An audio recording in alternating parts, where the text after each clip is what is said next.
陈哲，你不能放！陈哲，他不是故意的，他们真的没有恶意，报警这事就大了。陈哲，你真的不能放！报警！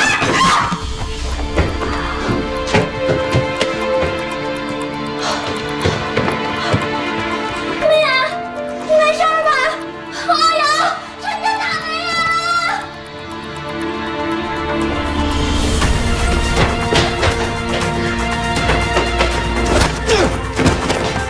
哎呀，欧阳！欧阳，别打了，别打了！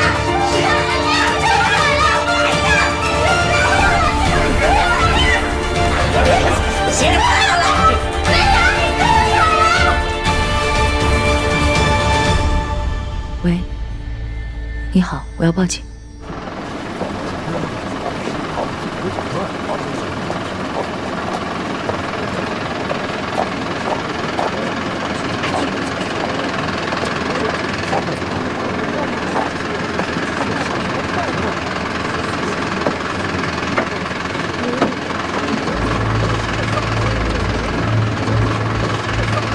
快点上，干嘛呢？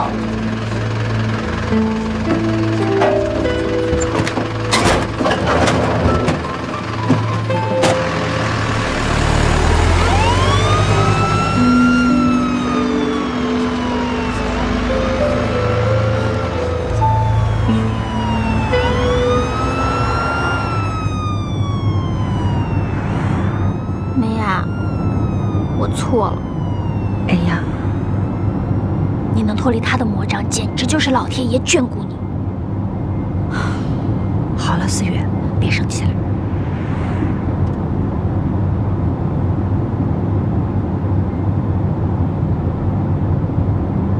陈哲，今天的事情是我不对，对不起啊，我跟你道歉。咱们商量一下，能不能别把这件事情闹大？大家毕竟是一个公司的，抬头不见还得低头见呢。你就看在咱们都认识那么多年了，算了吧。林梅雅，你是不是脑袋被磕傻了啊？你给这种人道歉，是他先碰的你好不好啊？啊？好了。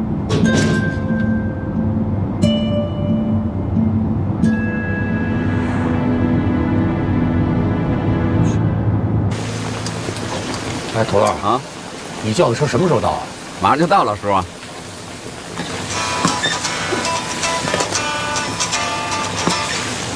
哎，少爷啊，你们还在芳华国际吗？什么芳华国际啊？林老先生，我是吴警官，您女儿现在就在派出所呢。在派出所？对，民事纠纷动手了，正在调解呢。你赶紧过来吧。好，我马上过去，马上过去啊。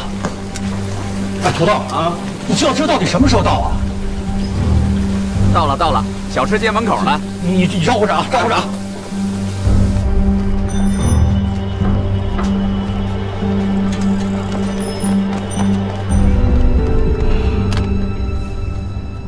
你们俩这次的性质跟上次可是不一样。欧阳，上次你可是见义勇为，这次你可是酒后闹事啊。上次，什么上次？说说吧，你们打算是公了啊，还是私了啊？私了，吴警官，我们要私了。那得看看受害者的意愿，你说对吧？吴警官，林美雅才是受害者，是他先动手打的他脑后面都肿了。警长同志，您刚才说的公了和私了分别都是怎么一个处理方法？私了呢，就是你们双方商量一下，协商出一个赔偿金额。这公了呢，那就先验伤吧，看看伤势如何，轻伤以上就够判了。那一般能判几年呢？你是不是还没完了？你心里有结症啊！干嘛呢？这是派出所，都冷静点。小张，把他带到隔壁房间，冷静冷静。吴警官，你不能把欧阳带走。你要是把他带走了，他怎么调解呀？怎么调解？你看他什么态度啊？我看今天是解决不了了。那您把我也带走吧。那你们都去了，算我一个。这事儿也凑热闹啊！小张，把他们仨一块儿带过去，冷静一下。走吧。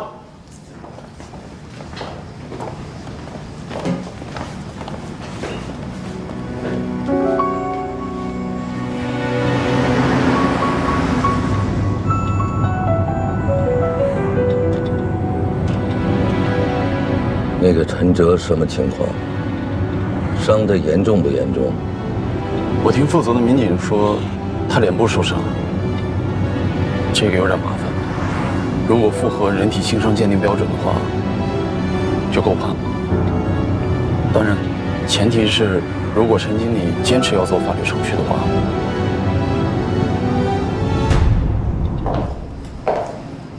梅雅，这是我第一次进局子哎。梅雅，刚才那个警察说上次也是你们俩，欧阳还见义勇为，他怎么见义勇为了？就是我莫名其妙被绑架了。你被绑架了？你怎么不跟我说呀？欧阳他怎么救的你？哎呀，好了，思雨，这件事儿等回头有时间了，我慢慢跟你说。说你们俩可真行啊，一个因为第一次进了派出所兴奋得不得了，一个就像没事人一样。是不是只有我一个人在担心陈哲他到底选择了公了还是私了？啊，万一陈哲真的选择走法律程序怎么办？大不了坐牢呗，正好可以去一个远离纷争、没人打的地方，我求之不得呢。说思雨，对。天哪，你们俩还笑得出来？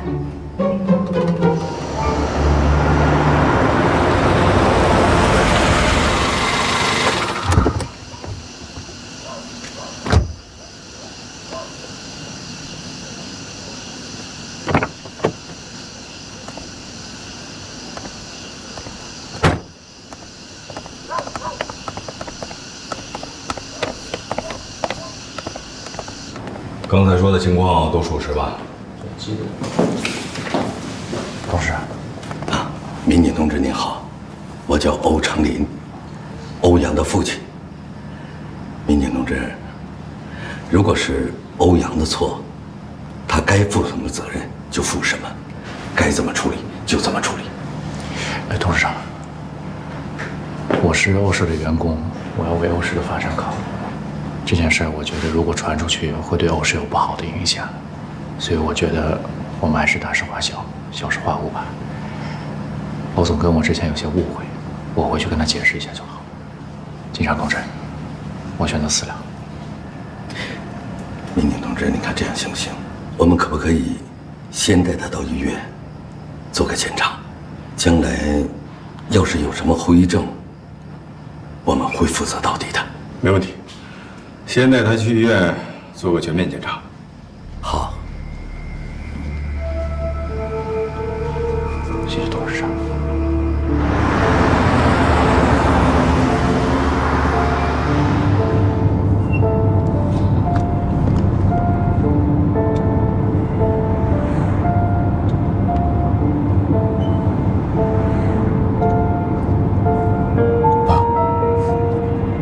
对不起。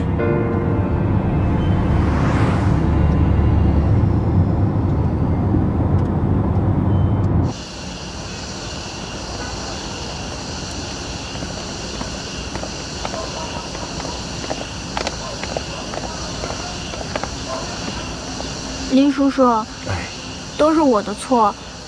我在法国一听说梅雅跟陈哲分手了，我就憋着一股气，奔着要找陈哲谈一谈的目的，我就回来了。我一见到梅雅，一高兴就多喝了2杯。我们谈到陈哲，我一生气就跑去找他了。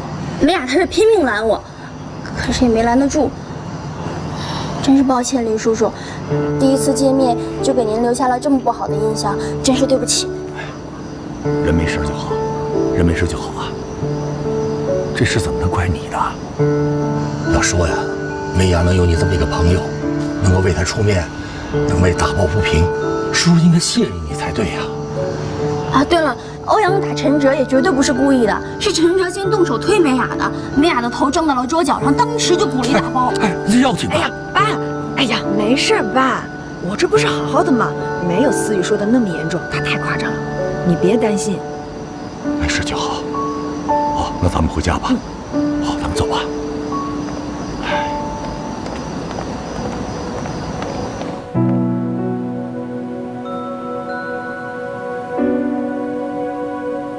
真的不打算追究欧阳的责任？本来呢是想追究的，但是仔细想想，他毕竟是你亲弟弟啊。再说了，你爸都来了，那我不如做个顺水人情，给你爸个面子。而且啊，如果能用这点小伤让你爸记住我觉得也挺是的。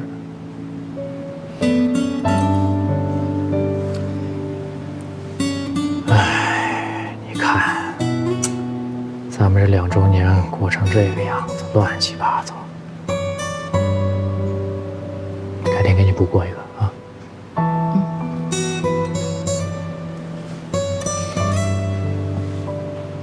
疼吧？没事。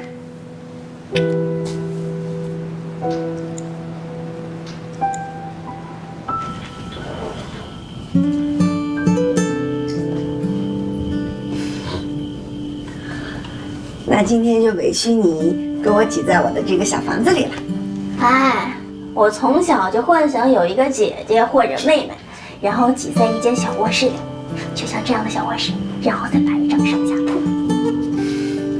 好，那就随时欢迎你来我家跟我当姐妹。我明天就去买个上下铺，怎么样？真的吗？真的吗？真的可以吗？当然可以了。哎，思雨，你这趟回来为什么不跟你爸说呀？嫌麻烦喽，我要先回来见你嘛。哎，那你没有行李吗？放酒店了。哎，先不提我的事儿了。我没想到陈哲还真没追究了，早知道就应该让欧阳再打他个300遍。你可千万别再吓我了，还打300遍，我刚才都要吓死了。幸亏陈哲他不追究了，你说他万一真的要追究，这可怎么办呀？哎，对了，梅雅，我一直想问你个问题，你跟欧阳进展到哪一步了？什么进展到哪一步？就是上司和下属之外，你们俩有没有更进一步的发展？没有更进一步的发展。我们俩就是最单纯的工作关系。还有，换句话说，如果有一天我辞职了呢，我跟欧阳就没有任何关系。是吗？我看没那么简单吧。就算是上司为下属出头，也不至于做到这种地步吧？你看他把陈哲给打的哟，还有，他看见你受伤之后那表情的眼神，我看可不像是普通朋友之间的关心。哎呀，思雨，那真的是你想的太多了。他为我出头呢，是因为我在工作上帮他解决了一个大难题。他本来今天就是要打算请我吃饭的。话再说回来，要不是我们帮他抵挡林薇薇，他才不会让我做他的秘书呢。我也压根就不屑当他的秘书。我是掉进了一个圈套，这么大一个，嘣就掉进去了。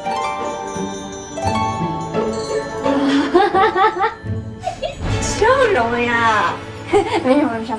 哎，梅雅，你之前跟我说你被绑架的事儿，到底怎么回事啊？你赶紧给我说说。哎呀，这说来就话长了，你准备好听了吗？全世界最乌龙的事情被我碰到了。你听说过绑错人吗？绑错人？我就被人绑错了。不然我每天这么听话，谁来绑架我呀？我那天啊，本来在地库里面要去等陈哲的，陈哲这段我就跳过了，不太想讲他。反正就有一天，我就忽然一下就不知道怎么被一个人拽到车上，然后就被人揪着头发，你知道吗？特别凶，他们打我，我脸都受伤了。然后拍了照片，回头我给你看。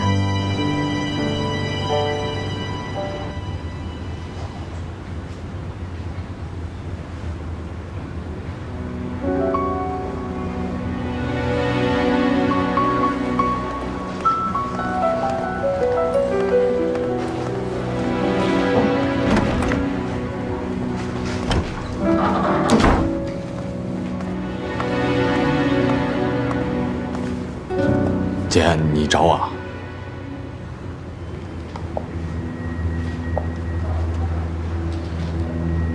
你把陈哲打了，这事你也知道了？你有没有搞清楚你自己是什么身份？你随随便便打一架，你知不知道有多少人要替你擦屁股？事情要是传出去，对公司有多大的影响，你考没考虑过？又是因为那个林美雅？不是，那是什么？这是我的私事，你就用不着知道了吗？欧阳，我告诉你，我会一直盯着林美雅那个祸害。她要是再出一点错，我立刻把她赶出公司。听清楚了吗？我已经说过了，这件事跟林美雅没关系。那陈哲他就该打。陈哲是我的人，你打他就是在打我。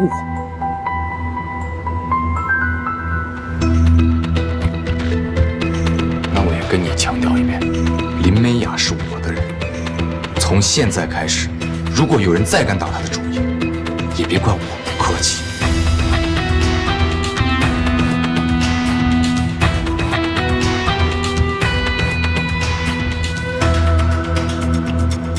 好，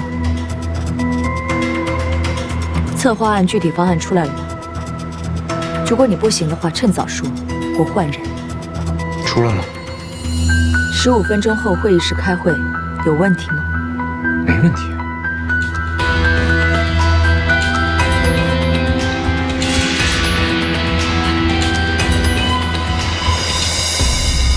我们完全可以把彩妆的发布融入到泳装、童装还有内衣的展示环节当中去。公司以往的彩妆发布活动大多都是配合的高级定制的奢华服装来进行的，虽然突出了展示效果，但是有2点劣势。第一，就是定制服装的周期和成本都非常高；第二，我们的化妆品是卖给大众消费者的，高级定制的奢华服装与妆容只会与消费者产生距离感，所以我认为在这次的秀里，model 的妆容更应该突出亲和力、功能性和便携性。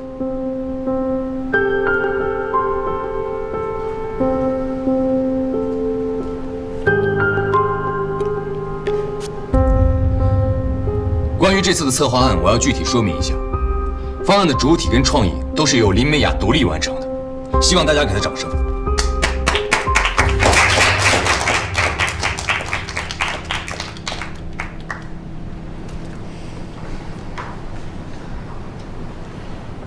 好，那就先按照这个方案进行。但是我提醒你，目前的一切都停留在纸上谈兵的阶段，下面的执行才是最重要的，明白吗？明白。散会吧。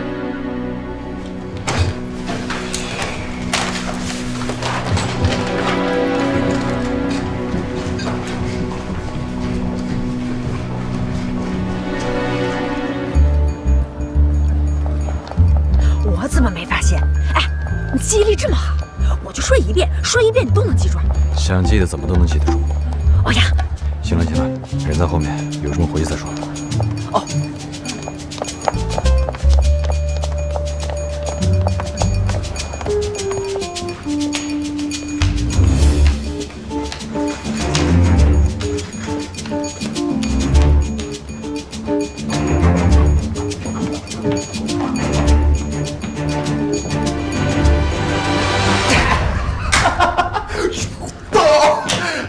你看见没有？我姐刚才脸都绿了。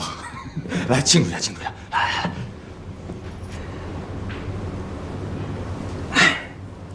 再。我觉得我们还是不要太得意忘形了。你姐说的对，接下来的具体执行才是最重要的。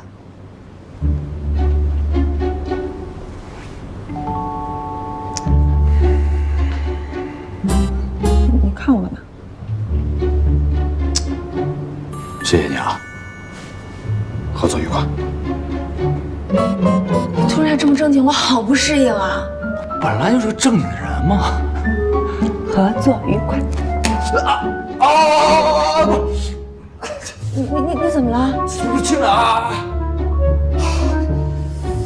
你装吧你！我去干活。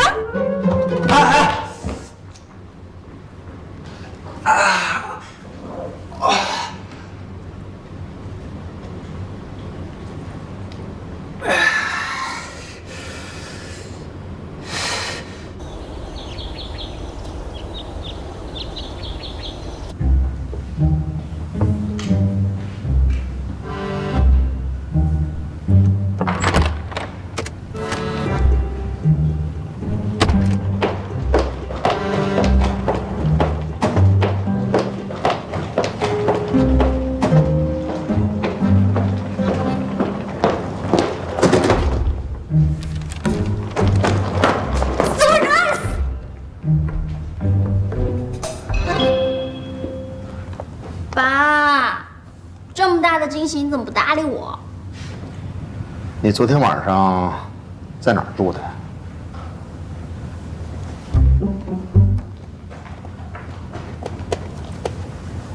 爸，您怎么知道的？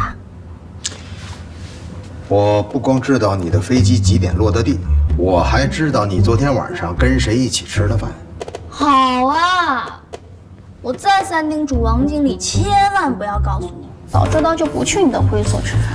你别误会人家王经理，到现在他还帮你保密呢，可架不住你老爸眼线多呀！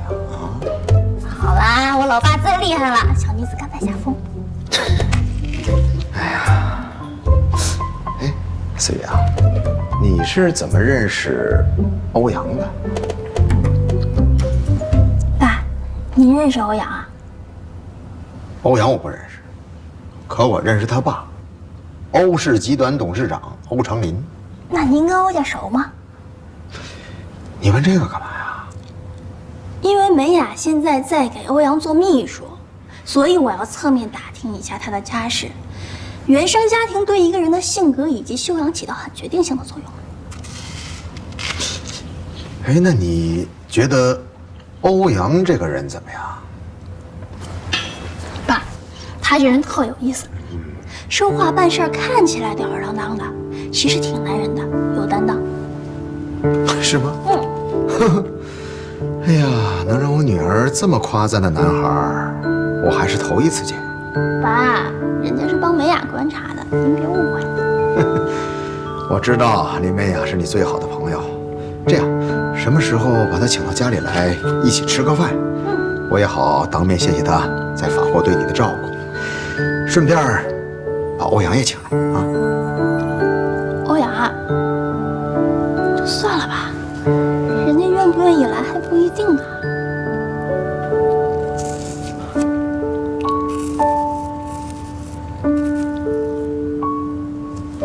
那个，我去把行李收拾一下。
先生，请问你有什么事吗？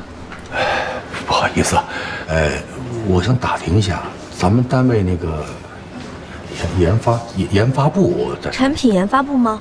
哦，就是那个搞花宴研制产品的地方。我想您可能是搞错了，我们集团的产品研发部设在苏州，不在这里。这怎么可能呢？我女儿就在这上班，来了有段时间了。您的女儿叫什么名字呢？我帮您查一下。哦，叫林美雅。林美雅她不在研发部，她是我们集团欧总的行政助理。什么是刑侦助理啊？简单来说就是秘书。是哪个欧总啊？就是欧阳，小欧总啊。他们俩现在外出，不在公司。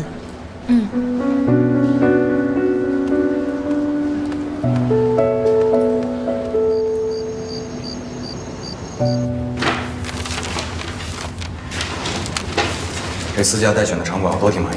那你觉得哪家最好？各有千秋，很难决定。这得把这4个地方的布展成本全都算出来，才能做取舍。看来今天又走不了了。你今天又要加班啊？我跟你说，我现在浑身上下就跟上紧了发条一样，让我闲下来我就浑身难受。行啊，你欧总，摇身一变有为上进青年，是谁给你的魔法棒？别卡丁拉维欧萨。也是。赶紧的，咖啡去。得嘞。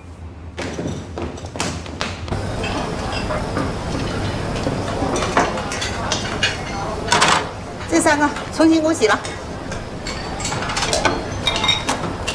怎么就得重新洗了？怎么就得重新洗了？这所有的盘子都是我一个一个认认真真洗的。你故意的吧？你找事儿是不是？你的意思是我没事闲的是吧？告诉你，我很忙，赶快给我洗，不然我就扣你3个盘子钱。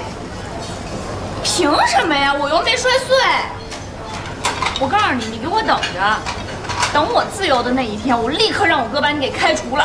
等你自由那天，怎么开都行，不急。现在赶快给我洗了。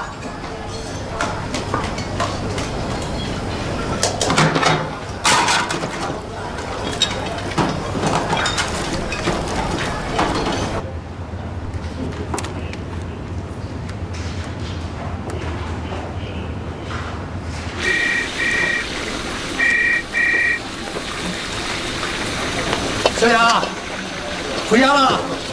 哎，没有，我还在公司呢。今天又得晚回去了。这怎么又晚了呀？哎呀，大公司不都这样吗？没事就得加班。再说了，人家加班还给加班费呢。月牙。哎，爸，我先不跟你说了，我们领导叫我，我就跟你说一声，你别担心我啊。啊，挂了。哎，这。林美雅不在产品研发部，她是我们集团欧总的行政助理。什么是行政助理啊？简单来说就是秘书。叔，有。叔，我看看。不用。我看看。这不中。咱去黎东那儿看看，他家估计有药。走。哎呦，没事。别动。哎呀，没事。黎东，二位，你要的宫保鸡丁，请慢用啊。黎东，哟，林叔怎么回事？林叔，俺叔的胳膊烫着了。怎么烫成这样啊？背油绷着了。我说，你这儿有药没有啊？有，小梁，马上拿一件消毒涂的毛巾，还有冰块啊，消毒涂的毛巾啊，快点！您这是被油给泼上了，林叔。土豆，你赶紧回去吧，店里都没人招呼，快去。不中啊，没事，我在这儿呢，快去找我生意去。黎东，拜托你了。放心吧，快过去。梅姨，赶紧给我找一块消过毒的毛巾。这毛巾干什么？就那个老林手给烫了，看着挺严重的。哎，哪个老林？就林家大排档的老板林志国，林美雅他爸，可不就是吗？哎呀，没事啊，我刚才擦了酱油了，一回头把这泡挑开就没事了。可千万不能挑泡，我啊一会儿用冰块给您敷一下，抹上烫伤膏看一看，不行还得去医院。来，给我。这伤这么严重吗？没关系，没事啊。这烫伤呢，可千万不能挑泡，第一时间得用冰块敷，要不然真得感染了。看什么看？刷你的盘子。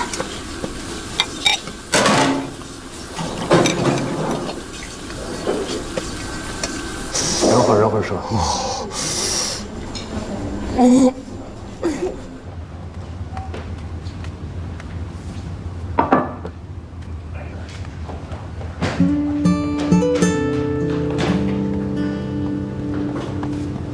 什么味儿啊？这么香！我就知道你得顺着味儿下来。锅里焖带鱼呢，一会儿就吃饭了啊。焖带鱼，馋死我了都。美雅，干嘛呢？美雅，干嘛呢？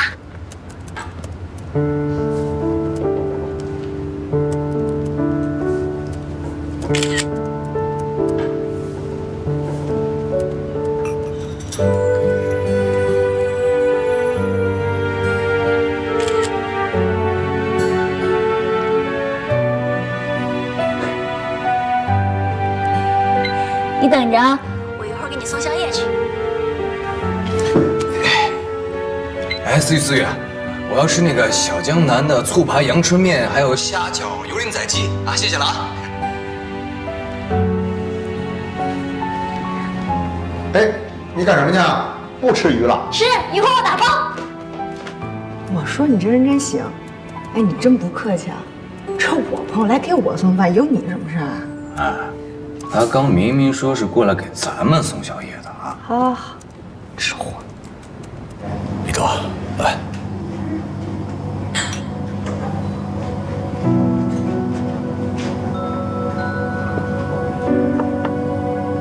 怎么了，林叔？是不是因为受伤，怕影响到店里的生意啊？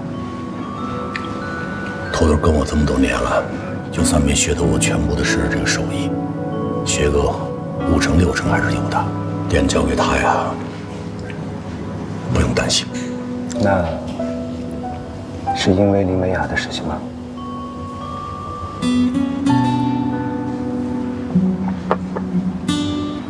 李多，你说欧阳这孩子怎么样啊？欧阳。林叔的意思是说，欧阳和美雅之间会有什么事儿吗？小雅这孩子呀，从小特别的听话，任何事情都不忙。可这次啊，他去欧氏集团工作，说是去什么产品研发部，结果后来我才知道，欧氏集团的产品研发部根本就没在本市，他也没去什么产品研发部，而是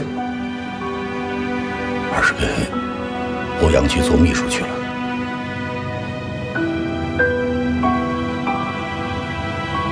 之前我就劝过他，少跟那个欧阳接触，陈哲他会误解的。结果他不听啊，好好在一起的2个孩子啊，20年的感情，说分手就分手了。现在还天天晚上加班，这不，今天晚上又给我打了个电话，说又要加班。我是担心他跟欧阳。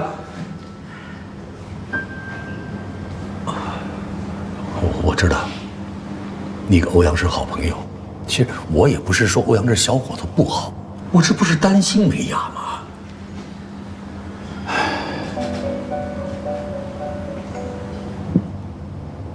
李叔，您的意思我明白。欧氏集团的研发部确实不在本市，所以美雅没有去，她留了下来。我相信最主要的原因是想陪在您的身边，所以她决定留在欧阳的身边，给他当秘书。不告诉您，是怕您过分的担心吗？据我所知啊，这段时间他们手里有一个策划案，这个策划案比较重要，所以他们的压力非常大。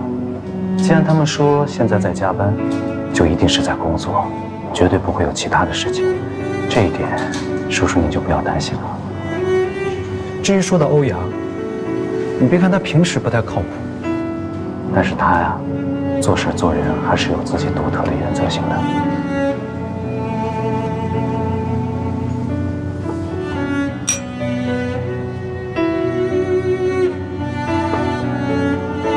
小雅跟小哲分手，的确是挺可惜的。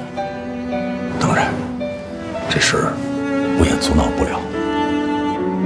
我就是希望小雅将来能够找一个踏踏实实的人，踏踏实实过好他们的小日子，不求大富大贵，只求得平安快乐。可是你看现在，我是怕他跟欧阳这小子不清不楚的，男女之间天天待在一起，怕日久生情啊。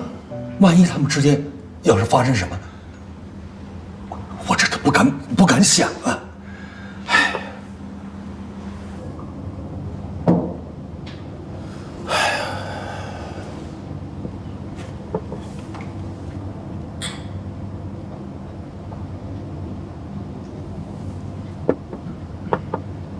你说，平安快乐和大富大贵这两者有的时候并不冲突啊。美雅是您的女儿，现在的林美雅已经是个成年人了，做任何事情她会有自己的判断和自己的抉择。作为爸爸，我觉得您应该充分的相信她。说到欧阳，可能您对他的了解只是停留在网络上那些花边新闻而已，觉得不太靠谱。但是作为他多年的好朋友，我客观的评价他，在感情上，欧阳是一个非常专一的人。还有，陈哲和林美雅的分开，我敢确定，绝对不是因为欧阳，更不是林美雅的错，应该是陈哲的错。所以在这件事情上，美雅是受害者。在这么关键的时候，你说，作为爸爸，你应该多理解他，多关心他，应该帮助他，让他赶快从这段失败的感情中走出来。所以我觉得，现在让他工作，反倒是一件好事情，让他的注意力分散，不去想那些不开心的东西，没准状态会更好一些。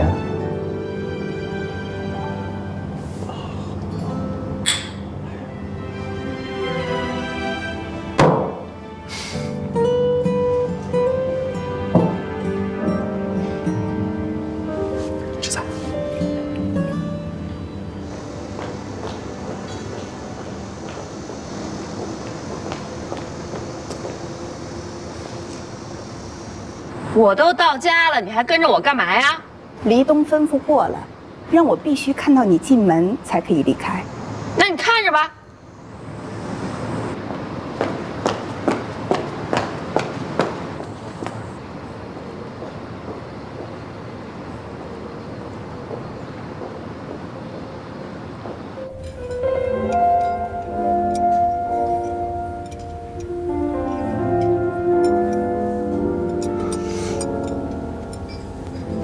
怎么了？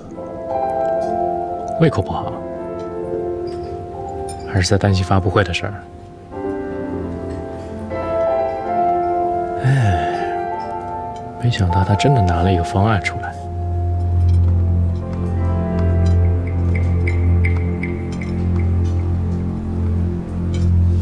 这事怪我没有考虑周全，但是没关系，具体操作的时候才是关键啊！你那个前女友林美雅，她到底是个什么样的人？怎么突然问这个呢？欧阳从来没有因为任何一个女人跟我那么大动干戈过。林美雅不简单，她到底是个什么样的女人？我真的很好奇。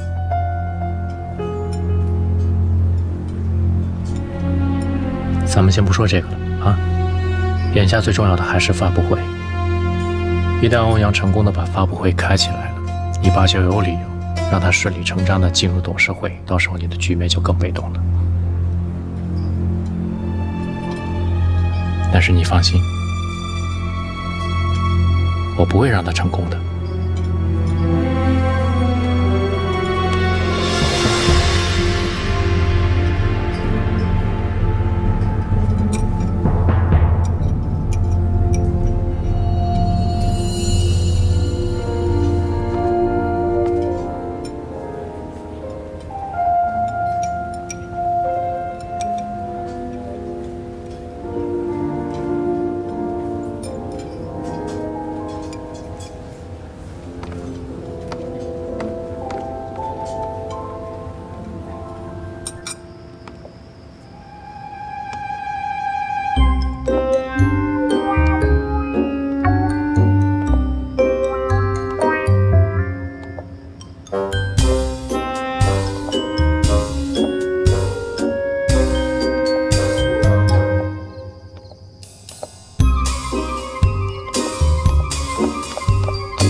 You are so bad, girl. 我被打脸，哦，为你不顾一切。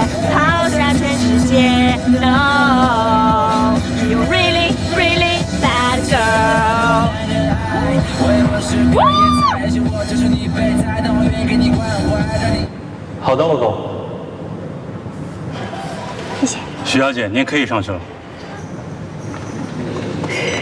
谢谢。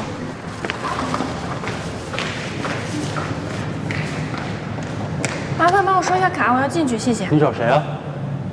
我找欧氏集团的欧阳。现在是下班时间，不允许进入。我是欧阳的未婚妻，我叫黎薇薇，听清楚了吗？你要是没听清楚，我可以再告诉你一遍，我叫黎薇薇，我是欧阳的未婚妻。你今天要是不让我进这个门，信不信明天我就让你脱衣服走人？我信，但是大厦有规定，下班期间不允许进入。如果您非要进去的话，请您给欧总打电话，得到通知我们会让你进去的。我没手机。您没手机？我告诉你，你别拿这种眼神看我啊！我为什么没手机，没必要跟你解释吧？我手机借你，谢谢。呀，你是黎薇薇吧？黎东的妹妹。是啊。真的是你吗？真的是我呀，如假包换。你认识我？如果你真的是我听说的那个黎薇薇，那这手机我还真不能借你。什么意思？耍我呀？对啊，就是耍你。你给我听好了，林美雅是我最好的朋友。我听说就是在这儿，你把饭菜泼在她身上羞辱她，有这事儿吧？那个人是你呀？怎么了？是我怎么了？你要干嘛？你以为我也要泼你一身吗？你放心，我不会的。泼了你，欧阳吃什么呀？你给我听好了，我叫徐思雨，我父亲是徐洪山。我听说你们黎氏集团在策划并购鹿岛的项目，并且要和基金公司合作。恰巧我爸是你哥哥要合作的那家基金公司最大的股东，只要他一句话，就能让你们家的项目落马。所以，为了你们家的以后，我劝你还是乖一点的好。还有，如果再让我听说你欺负林美雅，我会让我爸随时拿你们家的生意开刀。黎薇薇，你给我听好了，人外有人，天外有天，并不是有钱就可以为所欲为，有钱没什么了不起的。再见。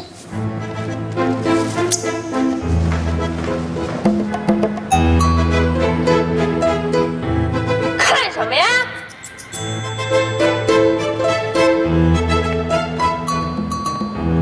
哼，有钱了不起啊！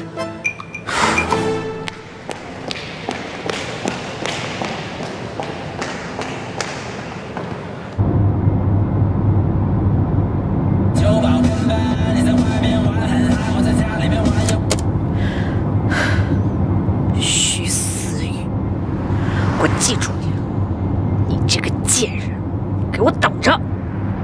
总有一天，我让你和林美雅都吃不了兜着走。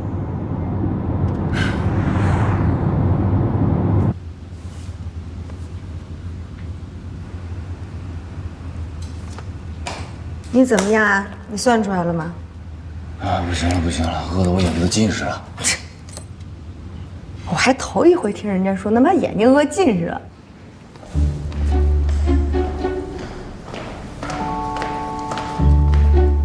我真的近视了，我什么都看不清，我要吃饭。欧阳，这是几5、3、2。你不会把眼睛离电脑远点儿？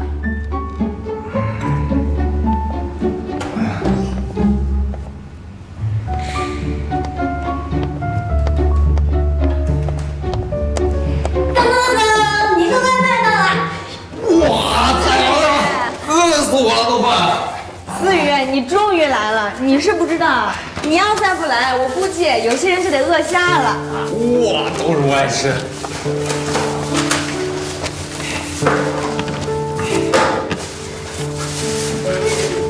你慢点，没吃过饭啊！饿死我了！我去。你没事吧？没事没事，没洒出来就行。你手腕怎么了？饿呗，饿我连饭盒都抓不住。饿了你还不赶紧吃饭？快走！思雨，你怎么那么晚才上来呀？是不是这地儿不好找啊？没有，我刚碰到个人，所以耽误点时间。你们猜我的谁了？谁啊？黎薇薇。真的啊？3下5除2把他定住了。牛啊！中间就跟个活泥鳅似的，你怎么盯上的？你请我吃饭，我就告诉你。蒙腿了。太好吃了。你手腕怎么了？是不是上次打陈哲受伤了？开什么玩笑？我能受伤？思雨，他说的对，你不知道啊，欧阳有一个本事，特别没有挨打，怎么打都打不死。哎，吃饭都堵不住你嘴是不是？好了好了，你们俩别闹了。哎，我真觉得你应该去医院看一下，拍个片子好安心。没事儿，这不是扭着了啊？过几天就好了，我有经验。那可不行，我上次就戳到过脚，一开始觉得没什么事儿，后来越来越肿。到了医院，医生告诉我，我要是早点去，就不会发生到这种情况了。伤筋动骨100天，你们俩工作正是关键环节，万一关键时刻掉链子了怎么办啊？你不是还有打拳吗？成，咱先吃饭行不行？吃完饭咱就奔医院啊。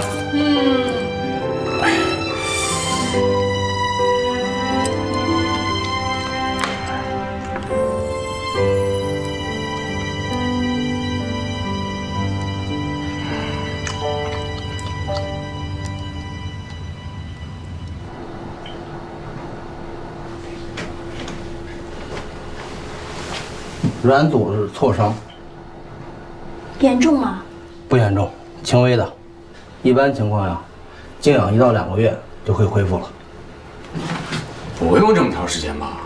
因为你这是手腕处，容易活动的部位，所以我建议你上一个固定支架，这样会好得快一点。就这么点小伤，还上个固定支架，有这个必要吗？有。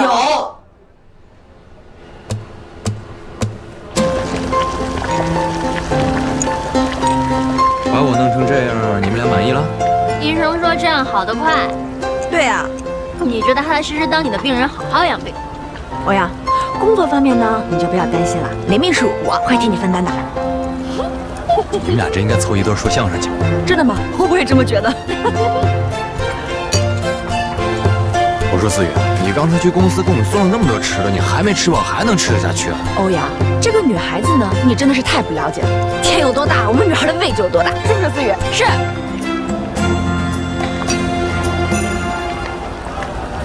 啊，吃什么？我是不想回家，回家自己一个人太闷了。我是想和美雅，和你多待一会儿。第二呢，我是想尝尝美雅在法国总念叨的烤串、拉面，还有她爸做的小龙虾。现在呢，烤串和拉面我吃到了，我什么时候才能吃到你爸做的小龙虾？随时都可以。只要你的胃真的跟天那么大，我现在就可以带你回家，让我爸炒小龙虾给你吃。就这么愉快的决定了，今晚去你家。完美。你们俩真把我当摆设了，干杯也不带着我。还有啊，你们俩真行，我就这么点小伤，把我弄成这样。这要去公司见那些同事，我怎么见人啊？这得多傻呀！傻吗？傻。马上就让你不傻。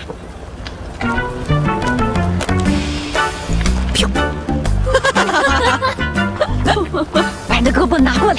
干嘛？你快点儿！你冷静点，别冲动啊！快把你的胳膊拿过来。听啊！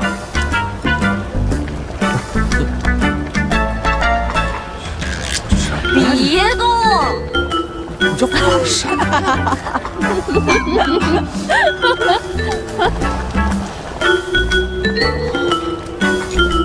你别画了，行不行？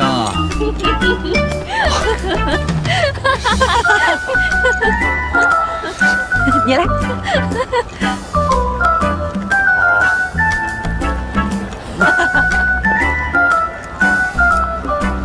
什么呀是？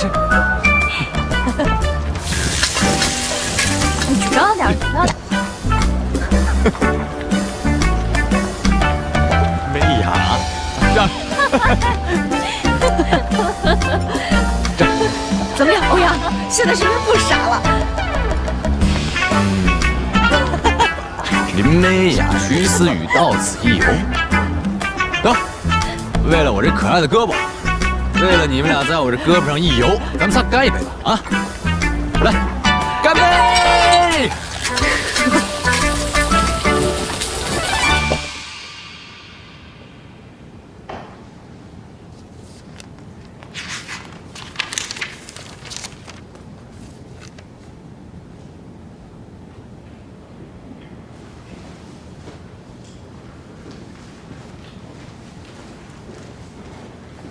欧阳，过来。爸，你还没睡啊？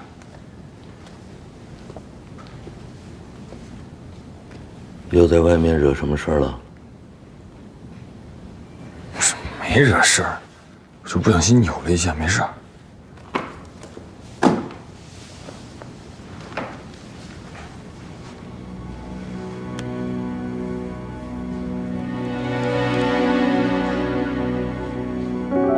你看看你什么样子？真没事儿，哎呀，我过两天就好了。欧阳啊，现在是什么时候？是你负责的项目最关键的时候。可是你呢，整天跑到外头去打仗惹事儿。我原本以为啊，你长进了，结果呢，你还是烂泥扶不上墙啊你！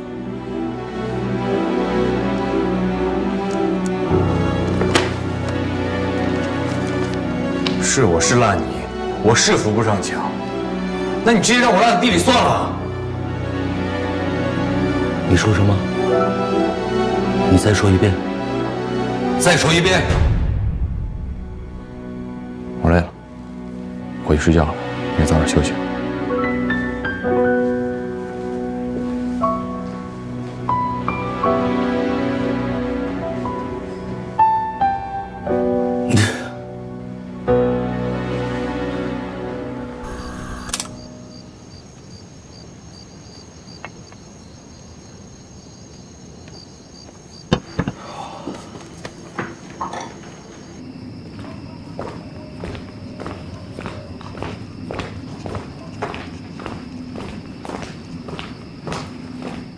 这么晚了，让你老爸给我做小龙虾，是不是不太合适啊？都走到家门口了，你还跟我客气什么呀？今儿高兴，喝一杯呗。你还喝？我可不敢让你再喝酒。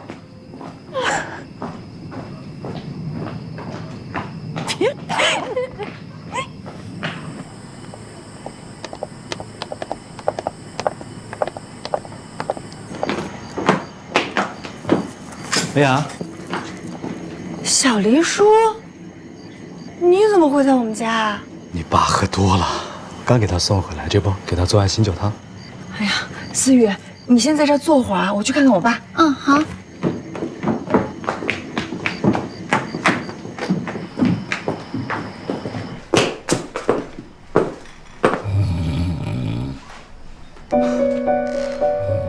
听着呼噜声，一时半会儿是叫不醒了。酸辣汤做好了，你爸睡着了。小黎叔，我爸他胳膊怎么了？啊，在大排档炒菜的时候不小心让油给烫伤了，我已经给他包扎过了，放心吧。那严重吗？不太严重，别担心。我爸也真是的，你说他手都烫伤。睡着了。手都烫伤了，还喝那么多酒。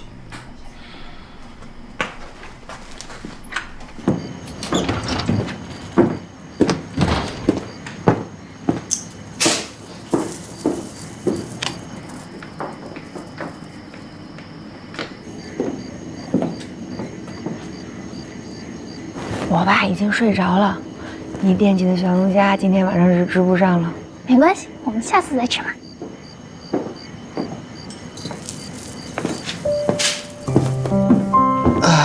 爸爸睡着了，你俩有口福尝尝我的醒酒酸辣汤了。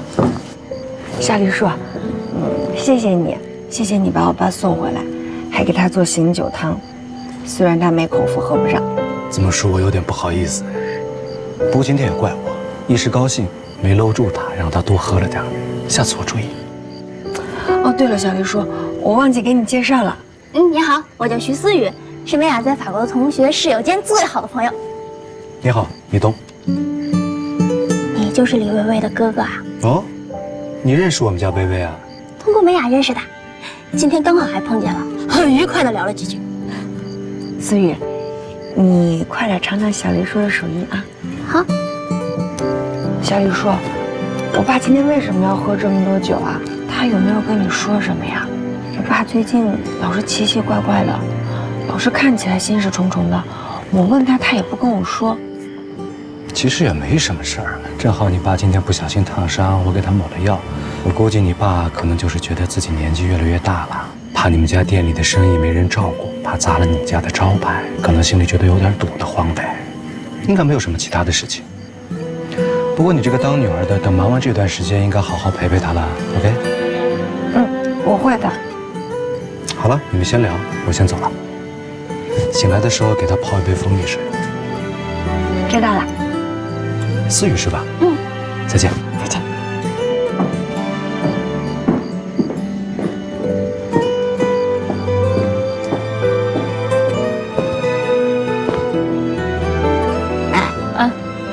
你看什么？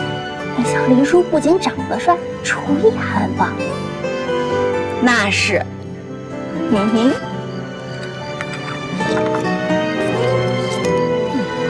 思雨，你说这个世界是不是很奇妙？刚才你还说想喝一杯呢，这酒没喝上，酸辣汤先来了，这一下一步到位了。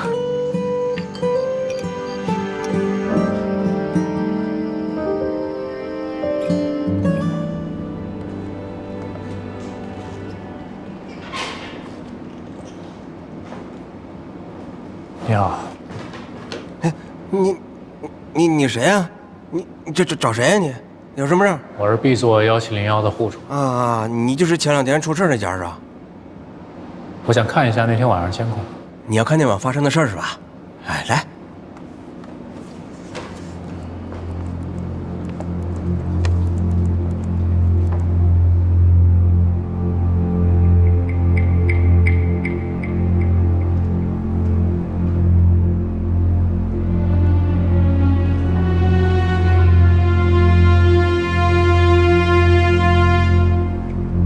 这个能放大吗？可以，没问题。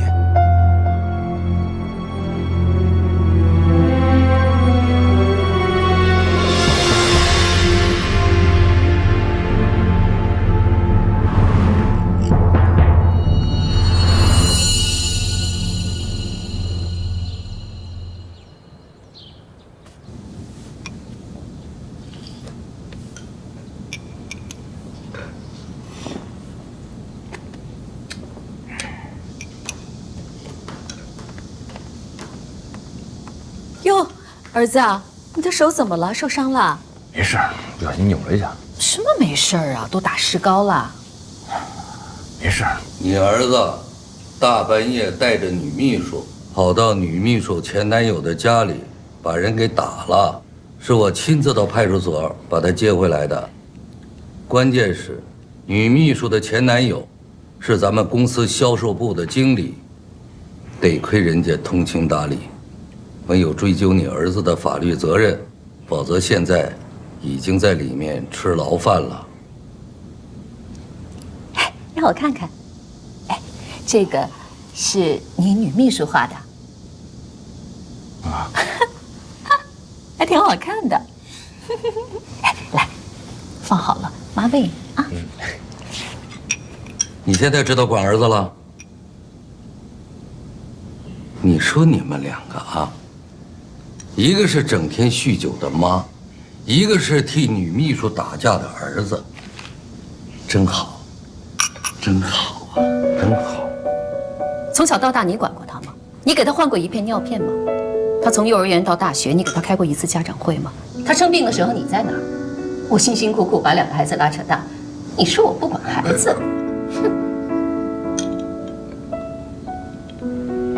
妈，爸，我吃好了，我上班去了。坐下。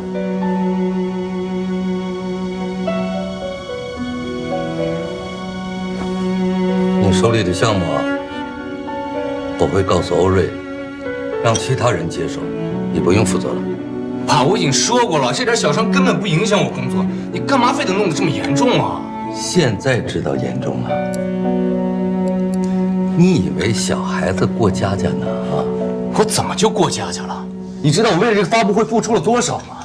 我每天熬夜加班，就是想把这件事办好。加班就干这个，你让我怎么相信你能把这件事情做好？儿子，你姐把最棘手的项目交给你来负责，她就是看你笑话，你知道不知道啊？让你在整个集团没有立足之地，让你无力跟他争夺总裁的位置，你知道不知道啊你啊？我姐为了这个公司付出了这么多年，这个位子本来就应该是她的。你这么做对她公平吗？你连我的方案看都没看，就认为我办不到，你这对我公平吗？这个世界上什么事儿是公平的？你是我儿子，欧氏集团唯一的继承人，这一点你一定要时刻记住啊！一会儿啊，我去公司开个高层会议，我通知大家，你不再负责这个项目了。还有，这个会议你不许参加。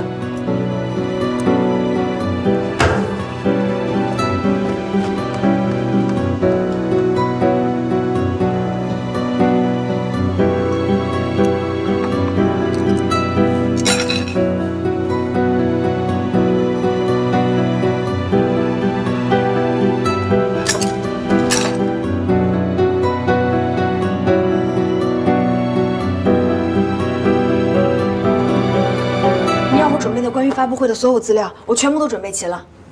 把所有资料带上，跟我去会议室。哎，等一下，到底怎么了？今天不是没有会吗？我爸召集了公司所有高层，正在开紧急会议。出什么事儿了？他想把我换掉，让别人来负责这次活动。为什么呀？我们的方案不是已经通过了吗？通过有什么用啊？他还是觉得我做不了，也做不好。李明啊，你相信我吗？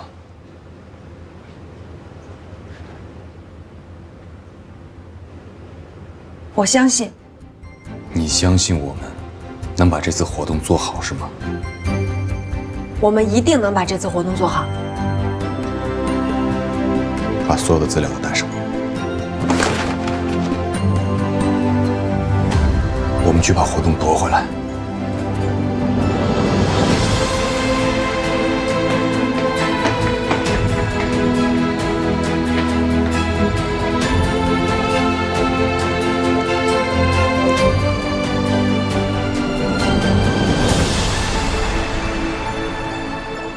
关于公司下半年新品发布会的活动，我有件事要宣布：欧阳将不再参与这个项目的任何事宜，改由其他人来负责。董事长，欧阳负责这个项目是全体高层表决通过的。您突然间说要换人，可项目已经推进到一半了。换谁来接手都需要一个周期，影响了进度，谁来负责？欧阳手臂受伤，需要静养。手臂受伤并不影响项目的正常进行，这个理由我们不能接受。我是集团的董事长，我对公司的事务拥有最终决策权。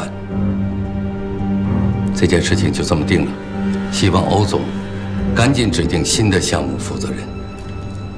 不用找新的项目负责人，我是绝对不会把这个案子交出去的。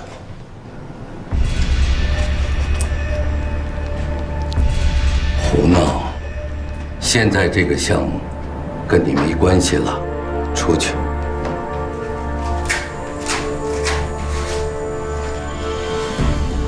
大家看见了，我的手什么事儿都没有，就这么一点小伤，我不需要休养。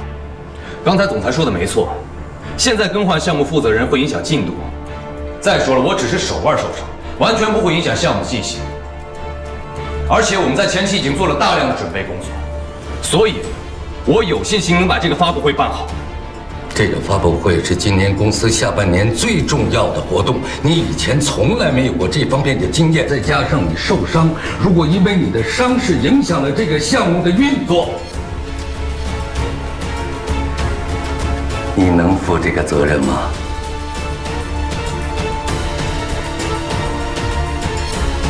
当然了，我是负责人，我就要对我自己的项目负责。而且我今天要在这里向大家保证，如果这个项目最终没有呈现出最完美的效果，我欧阳将立即从欧氏集团离职，从此不踏入集团半步。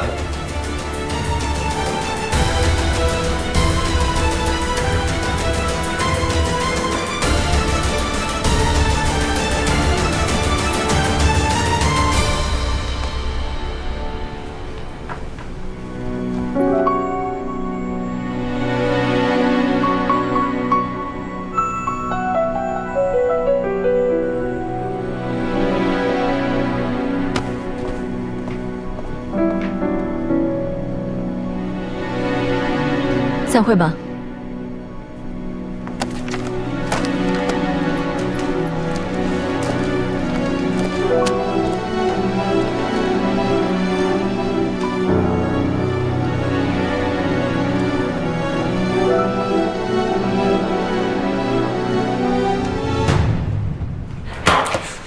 你脑子坏掉了？